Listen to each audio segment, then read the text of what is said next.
4 से 20 मिलीएम्पेयर वाले सिग्नल को समझ करके लैपटॉप में भेजने के लिए एक अलग से यूनिट दिया हुआ है ना। ये यूनिट क्या है भाई? तो ये यूनिट ऐसा है, ये कम्युनिकेशन यूनिट है जहाँ पर जो माप लेके आए हैं उसको हम इनपुट दे सकते हैं। यहाँ 4 से 20 मिलीएम्पेयर इनपुट के लिए 4 पोर्ट दिया, फिर यहाँ आउटपुट के लिए पोर्ट उपलब्ध कराया। आप चाहें तो फिर यहाँ से आउटपुट लेकर के लैपटॉप को भेज सकते हैं। लैपटॉप को जाने के लिए कम्युनिकेशन केबल का इस्तेमाल किया गया है। तो ये कम्युनिकेशन का कंसोल है, इसको कम्युनिकेशन कंसोल हम लोग बोलेंगे, जहाँ ट्रांसमीटर से आने वाले सिग्नल को समझ करके और कम्युनिकेशन केबल के माध्यम से कहाँ भेजा जा रहा है? लैपटॉप पर भेजा जा रहा है ना। और इसका डेटा कहाँ चला जाता है? तो इसका डेटा चला जा रहा है, इसका डेटा हम लोग देखेंगे तो ये डेटा चला जा रहा है, वो जो तार था वो तार कहाँ आ गया? तो इस लैपटॉप में जुड़ गया। अब लैपटॉप में इसको समझने के लिए एक सॉफ्टवेयर दिया हुआ है। ये सॉफ्टवेयर को कहते हैं लिव सिम प्रो, है ना। लिव सिमुलेटर प्रो है जिसमें वहाँ से सिग्नल आएगा। अभी ऑन नहीं करके रखे हैं, लेकिन यहाँ आप देख सकते हैं कि ये PID कंट्रोलर के लिए दिया हुआ है। इसमें 2 PID कंट्रोलर है। ये PID 1 अभी सेट करके रखे हुए थे, इसलिए PID 1 दिख रहा है आपको। ये PID 1 और इधर PID 2, तो 2 PID कंट्रोलर इसमें दिया गया। ये PID 1 सेट कर सकते हैं, proportional gain, integral time constant, derivative time constant, set point, output, है ना। ये हम यहाँ पर दिया हुआ, तो ये PID 1 के लिए है। दूसरा PID को भी यहाँ हम नियंत्रित कर सकते हैं। तो 2 PID कंट्रोलर इस सॉफ्टवेयर में दिया हुआ।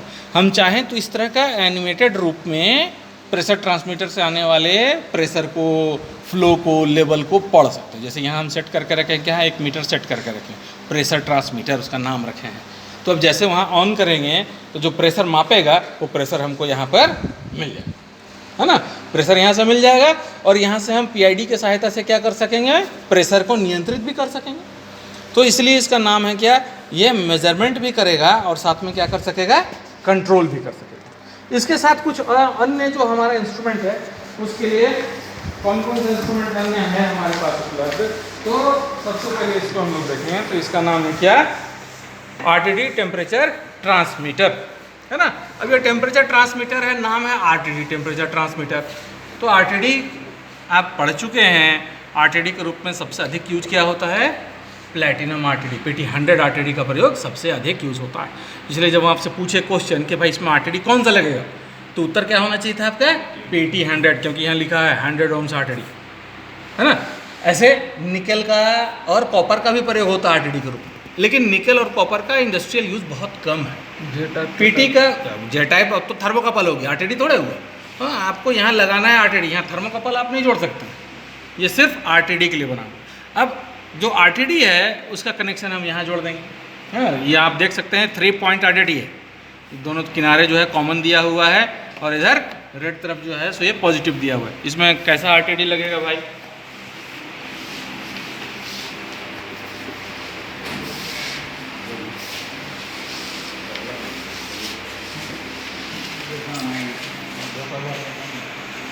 ऐसा है, क्योंकि इसको टैंक में डालना है ना। टैंक में डालना है तो ये लेबोरेटरी ग्रेड RTD है, लेबोरेटरी में यूज़ होता है। प्लांट में जैसा RTD यूज़ होता है वो अभी आप जिस पर आप प्रैक्टिकल किए उस तरह का RTD ज़्यादा यूज़ होता है। तो ये लेबोरेटरी ग्रेड। अब इसको टैंक में डाल दिया जाएगा। अब यहाँ पर आप देख रहे हैं कि 3 पॉइंट निकल रहा है, 2 ब्लैक है और 1 रेड है। ये 2 ब्लैक क्यों लगाया? एक ही जगह से 2 ब्लैक इसलिए लगाया कि वातावरण के तापमान के कारण वायर का जो रेजिस्टेंस है, इसमें जो परिवर्तन हो उसको दूर किया जा सके, है ना। कंपनसेटिंग वायर लगा करके ये काम किया जाता है कि एम्बिएंट टेम्परेचर में होने वाला परिवर्तन के कारण उसका जो रेजिस्टेंस बदलेगा उसका असर ना पड़े। इसको हम लोग यहाँ लगा लेते हैं, इस बिंदु को लगा लेंगे ऐसे करके। अब यहाँ पर हम लगा लेंगे, इसका काम करने के लिए 24 वोल्ट दे देंगे। यहाँ से 4 से 20 मिलीएम्पियर आउटपुट दे देंगे, है ना। इसमें आउटपुट देखने के लिए 0 से 5 वोल्ट भी दिया, 0 से 10 वोल्ट का भी यूज किया है, लेकिन हम लोग यूज करेंगे किसका? 4 से 20 मिलीएम्पियर का। अब 4 से 20 मिलीएम्पियर को हम सेट भी कर सकते हैं, 0 स्पैन सेटिंग इसमें भी दिया हुआ है। हम इसको यूज कर सकते हैं कि भाई RTD है तो आप जानते हैं RTD की सहायता से 600 साढ़े 600 डिग्री तक आसानी से माप सकते हैं। लेकिन ये जो सिस्टम जो ट्रेनर यहाँ बना हुआ देख रहे हैं फेस्टो वाला, ये यूज किया है करीब करीब 25 डिग्री से 55 डिग्री टेम्परेचर को मेंटेन करने के लिए। तो तापमान को उत्पन्न कहाँ करेगा? तो तापमान उत्पन्न करने के लिए ये वाला सिस्टम, ये जो भाग आप देख रहे हैं ये है आपका हीटिंग यूनिट। इसको बोलेंगे क्या? Heating unit. ये हीटिंग यूनिट कैसा है भाई? तो आप घरों में गीजर जैसे यूज करते हैं ना, गीजर समझते हैं ना? हाँ, तो ये गीजर जैसा ही चीज़ है। अब इसके अंदर में क्या है? कॉपर का ट्यूब है जो इनलेट पोर्ट में यहाँ जुड़ा हुआ है, ये आउटलेट पोर्ट है। यहाँ से पानी देंगे, अंदर में हीटर लगा हुआ है जो कॉपर कॉइल के पीछे में है। यहाँ से पानी जाएगा, पीछे हीट उत्पन्न होगा, तो जो कॉपर कॉइल के अंदर पानी बह रहा है वो क्या हो जाएगा? गर्म हो जाएगा, यहाँ से आउट हो जाएगा, है ना? तो ये हीटिंग यूनिट है जिससे हम पानी को गर्म कर सकते हैं। गर्म पानी का तापमान मापने के लिए हम क्या करेंगे? इस टेम्परेचर ट्रांसमीटर का इस्तेमाल करेंगे। तो टेम्परेचर ट्रांसमीटर का इस्तेमाल, इसको यहाँ नहीं लगाएंगे, ये कहाँ जाएगा? टैंक। जो टैंक में जो पानी सर्कुलेट होगा वहाँ हम इसका तापमान देख सकेंगे, है ना? अब इसमें क्या है कि इसको आप हाथ से भी नियंत्रित कर सकते हैं इसका हीट। जैसे ये स्विच 1 और 2 जो दिया हुआ 2 पोजीशन पर कर दें, तो इस वेरिएबल के सहायता से आप इसका तापमान नियंत्रित मैनुअली कर सकते हैं। और अगर स्विच को 1 पोजीशन पर कर दें तो 4 से 20 मिलीएम्पेयर सिग्नल दे करके इसको ऑटोमेटिक पीआईडी से कंट्रोल भी कर सकते हैं। यानी कि इसके सहायता से हम पानी को गर्म करते हुए पानी का जो तापमान है उसका नियंत्रण भी कर सकते हैं। अब पानी गर्म हो गया, प्रैक्टिकल करना है तो ठंडा भी करना होगा ना फिर। तो ठंडा करने के लिए क्या लगाया गया? ये कूलिंग यूनिट दिया गया। ये वाला जो पार्ट आप देख रहे हैं ये हीट एक्सचेंजर है। ये हीट को एक्सचेंज कर रहा है ठंडा करने के लिए। वो भी हीट एक्सचेंजर है, ये भी हीट एक्सचेंजर है, लेकिन ये हीटिंग यूनिट है और ये कूलिंग यूनिट है। वहाँ जैसे गर्म किया गया वैसे यहाँ क्या किया जाएगा? ठंडा किया जाएगा। अब इसमें क्या है? इनलेट पोर्ट है, आउटलेट पोर्ट है। इसमें हम क्या डाल देंगे? इसमें गर्म पानी को इनलेट डालेंगे, यहाँ से निकाल करके टैंक में भेज देंगे। अब इसमें क्या है? इसमें पीछे में 2 फैन दिए है ना, पीछे में 2 फैन दिया हुआ है। ये फैन चलेगा तो फैन का स्पीड हम नियंत्रण कर सकते हैं। फैन का स्पीड ज़्यादा होगा तो जल्दी ठंडा होगा, फैन का स्पीड कम होगा तो धीमे धीमे ठंडा होगा। फैन का स्पीड नियंत्रण करने के लिए हम मैनुअल भी कर सकते हैं इससे, लेकिन हम चाहें तो इसको 1 की तरफ करके 4 से 20 मिलीएम्पेयर से ऑटोमेटिक कंट्रोल भी कर सकते हैं पीआईडी से। यानी पीआईडी के सहायता से हम गर्म करने का भी तापमान को नियंत्रित कर सकते हैं और ठंडा होने का भी तापमान नियंत्रण कर सकते हैं। तो तापमान को हम एक निश्चित बिंदु पर बनाए रख सकते हैं, है ना?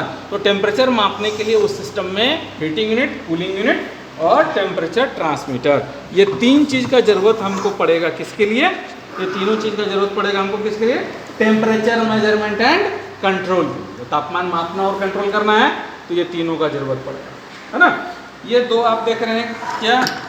तो ये आप जान रहे हैं भाई, ये प्रेशर गेज है, बॉयलेंट ट्यूब प्रेशर गेज है। अभी ये क्या है? इसमें ग्लिसरीन भरा हुआ है। आप पढ़े थे कि जब ज़्यादा आपका प्रेशर गेज में फ्लक्चुएशन हो, माप लेते समय उसमें प्रेशर कभी आता हो कभी कम हो जाता हो, तो उसका इंडिकेटर जो है मैकेनिकल स्ट्रेस से ख़राब हो सकता है। तो उसके लिए लिक्विड फिल्ड प्रेशर गेज का यूज किया जाता है। तो ये डैम्पिंग का काम करता है। जो ग्लिसरीन है, ये ग्लिसरीन भर दिया जाता है 90% तक ग्लिसरीन भर दिया जाता है, जिससे डैम्पिंग इफेक्ट होता है और लाइफ बढ़ जाता है। तो ये 2 प्रेशर गेज दिया हुआ है जिससे कि हम प्रेशर इंडिकेटर का काम कर सकते हैं। फ्लो मापने के लिए आप अभी देखें, उस पर क्या देखें? रोटामीटर तो लगा हुआ है। तो रोटामीटर फ्लो इंडिकेटर है, उससे आप कंट्रोल तो नहीं कर सकते ना, वो तो सिर्फ दिखाई देगा, कंट्रोल कैसे करेगा? तो उसके लिए यूज किया गया है इस यूनिट का। यह सिंबल है वेंचुरी फ्लोमीटर का, है ना? ये फ्लोमीटर अभी सिंबल पूछ रहे थे हम कि किसका सिंबल है। ये है आपका वेंचुरी फ्लोमीटर। यहाँ पर क्या है? इस ब्रास के अंदर में वेंचुरी बना हुआ है। ये हो गया एल, लो प्रेशर टैप। ये हाई, यानी कि हाई प्रेशर टैप। फ्लो का डायरेक्शन कैसा होना चाहिए? इधर से। ये इनलेट होना चाहिए, ये आउटलेट। यहाँ से इनलेट देंगे, यहाँ से आउटलेट देंगे। इनलेट आउटलेट का प्रेशर मापना है तो यहाँ लगा लेंगे हम अपना प्रेशर गेज। अगर हमको जो वेंचुरी है, वेंचुरी में आपको याद होगा कि उसका लो प्रेशर पोर्ट कहाँ रहता है, तो इनलेट को निकल सेक्शन के पहले, जस्ट उसके पहले।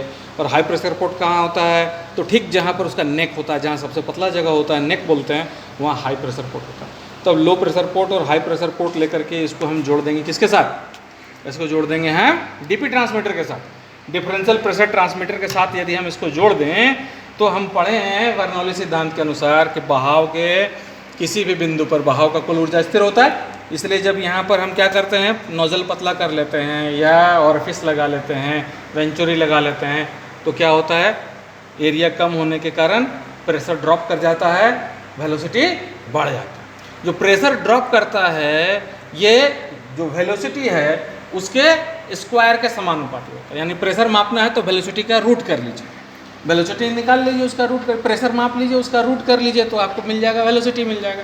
तो यहाँ से हम डिफरेंशियल प्रेशर माप लेंगे, उसका रूट अगर हम निकाल लें तो हम एग्जैक्ट निकाल ले सकते हैं कि फ्लो रेट क्या है। जो काम वहाँ PID से हम लोग कर सकते हैं, माप भी सकते हैं और साथ में फिर बहाव दर को नियंत्रित कर सकते हैं। यानी कि यहाँ फ्लो दे लेंगे, यहाँ हम ट्रांसमीटर लगा लेंगे और ट्रांसमीटर का कनेक्शन कहाँ चला जाएगा भाई, तो उस लैपटॉप तक चला जाएगा। लैपटॉप से पंप का स्पीड चेंज हो जाएगा, तो वहाँ हम क्या कर सकते हैं, PID कंट्रोलर के सहायता से पंप का स्पीड को इतना फिक्स कर ले सकते हैं कि बहाव दर स्थिर हो जाए। तो वेंचुरी के सहायता से हम फ्लो रेट मेजरमेंट पढ़ेंगे, DP ट्रांसमीटर के सहायता से प्रेशर भी मेजरमेंट पढ़ेंगे, लेवल मेजरमेंट भी पढ़ेंगे। हम लोग लेवल मेजरमेंट पढ़े थे ना, हाइड्रोस्टैटिक टाइप लेवल मेजरमेंट तकनीक, उसका इस्तेमाल करके हम लोग लेवल मेजरमेंट पढ़ेंगे, उसका नियंत्रण सीखेंगे। वेंचुरी का प्रयोग करके फ्लो रेट मेजरमेंट करेंगे और टेम्परेचर के लिए ये हीटिंग एंड कूलिंग यूनिट का इस्तेमाल करते हुए हम उसको भी सीखेंगे। ये होज पाइप है जिसके दोनों किनारे पर आपका ये कनेक्टर लगा हुआ है, सॉकेट के रूप में है, आसानी से खुलता और लगता है, बहुत इजीली इसको लगा सकते हैं। ऐसे प्रेस कर देते हैं, लग जाता है, खोलना है तो खींचना नहीं है, इसको ऐसे पुश करके बाहर निकाल लेना है। ये वाला पार्ट को पुश करना है और निकाल लेना है। इसको ध्यान रखना है कि इसको शार्प बेंड नहीं करना है, घुमाना नहीं है, ट्विस्ट नहीं करना, खींचना नहीं। प्रैक्टिकल करते समय इस बात का ध्यान रखना है कि ये ज़्यादा मुड़ना नहीं। ये वाला जो वाइट पाइप दिया हुआ है ये इम्पल्स लाइन के तौर पर काम करेगा। इम्पल्स लाइन का मतलब क्या कि हमारा जो इंस्ट्रूमेंट है, चाहे वो फ्लो माप रहा हो, चाहे प्रेशर माप रहा हो, इंस्ट्रूमेंट का कनेक्शन जब प्रोसेस के साथ किया जाता है तो उसके लिए इम्पल्स लाइन यूज़ किया जाता है। अब प्राय इम्पल्स लाइन मेटल का यूज़ होता है, हम लोग यहाँ फ्लेक्सिबल रखे हैं ताकि पढ़ने लिखने में आसानी हो हमको, तो वहाँ हम लोग इस्तेमाल करेंगे कैसका, इस इम्पल्स लाइन के ट्यूब का इस्तेमाल करेंगे। यहाँ पर क्या करेंगे, यहाँ एक सामने में कनेक्टर लगाएंगे, क्योंकि यहाँ क्या दिया हुआ, वन वे वाल्व दिया हुआ है। यहाँ से अगर निकाल लेंगे तो ये वाल्व क्लोज कर देता है, यानी इधर से पानी बाहर नहीं आएगा। तो इसलिए हम यहाँ एक कनेक्टर लगाएंगे और कनेक्टर लगा करके जब यहाँ डालेंगे तब हम प्रेशर भी माप पाएंगे। तो ये सारा जो चीज़ है इन सब को पहले पहचानना होगा ताकि हम लोग उसको यूज करें, मशीन को ऑपरेट करने सीखना होगा। सिद्धांत को याद रखना पड़ेगा कि मेजरमेंट कैसे होता है, प्रेशर मेजरमेंट कैसे होता है, फ्लो कैसे होता है, फ्लो रेट कैसे मापते हैं, लेवल मेजरमेंट के लिए क्या क्या तकनीक यूज़ होता था, टेम्परेचर मेजरमेंट करने के लिए क्या क्या तकनीक होता था। इन सब को जब रिवाइज कीजिएगा तब आप सीख पाएंगे, है ना। ये काम हम लोग कंटिन्यूस करेंगे। अभी पहला काम आप क्या कीजिए, पहले जितना ये अलग अलग इंस्ट्रूमेंट देखें हम, उस इंस्ट्रूमेंट को नाम नोट कीजिए, एक बेसिक फिगर नोट कीजिए, उसका नाम लिखिए, सिंबल सब पे दिया हुआ है, सिंबल नोट कीजिए। पहला काम है आइडेंटिफिकेशन ऑफ सिस्टम। जब सिस्टम आइडेंटिफाई कर लेंगे तब उसको हम फिजिकली कनेक्ट करेंगे। यहाँ दो तरह का कनेक्शन है। कौन कौन सा कनेक्शन, एक कनेक्शन है फ्लूइड का, प्रोसेस लाइन का, है ना, एक तो प्रोसेस लाइन का कनेक्शन होगा, दूसरा कनेक्शन क्या होगा, इलेक्ट्रिकल कनेक्शन होगा। जैसे कि इंस्ट्रूमेंट को हम जोड़ सकें लैपटॉप के साथ में, मेजरमेंट कर सकें और कंट्रोल कर सकें, तो दो तरह का कनेक्शन है। इसलिए सबको एक साथ मिलाएंगे तो बोलेंगे क्या, P&ID डायग्राम, यानी कि piping and instrument diagram, PID, P&ID बोलते हैं उसको, प्रोसेस एंड इंस्ट्रूमेंट डायग्राम। तो उसके लिए हमको क्या करना होगा, पहले इन सबको आइडेंटिफाई करना होगा, सिंबल पहचानना होगा, नाम लिखना होगा, वहाँ लगाने सीखना होगा, प्रोसेस कनेक्शन सीखना करना होगा और इलेक्ट्रिकल कनेक्शन सीखना पड़ेगा, तब पावर अप करके उसको हम लोग सीख पाएंगे। ठीक है, चलिए अब इसको नोट करने का काम कीजिए।